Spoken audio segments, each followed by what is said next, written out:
في حاجه ادفانسد شويه، وهي الافس او جمع اف عشان مش عارف اقولها. فهي الافس.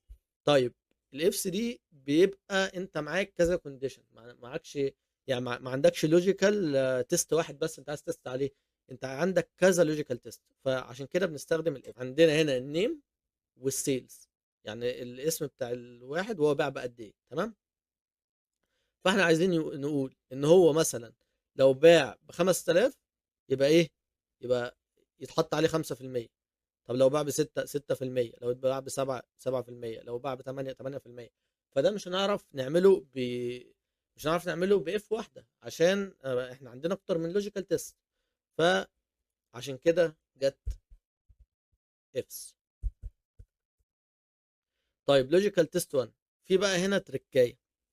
التركايه اللي هي انت ما ينفعش تاخد من الصغير للكبير في حاجه زي كده، لازم تاخد من الكبير للصغير. لان انت لو قلت له ان لو هو باع ب 5000، طب ما هو ممكن يكون باع بستة مش بخمسه بس، فهيخش على ال 5000 الاول، لان هو بيخش على لوجيكال تيست يعني بيخش على واحد واحد، ما بيروحش يدور هو فين بالظبط. فاهمني؟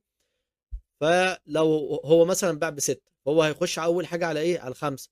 فهو باع بخمسه او اكتر، فهنا هياخد بتاعه الخمسه، فمش هيبقى ليها لازمه. فاهمني؟ هيبقى كلها هتاخد بتاعه الخمسه. فاحنا خلينا نعمل اول حاجه من اكبر حاجه اللي هي الثمانية، 8000.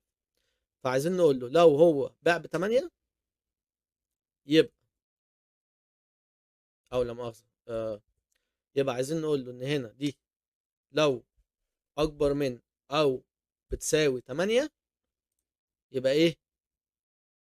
يبقى الفاليو اوف ترو ان هو يا معلم نسينا نثبت ال 8000. خلي بالك لازم تثبتها عشان ما ينزلش تحت.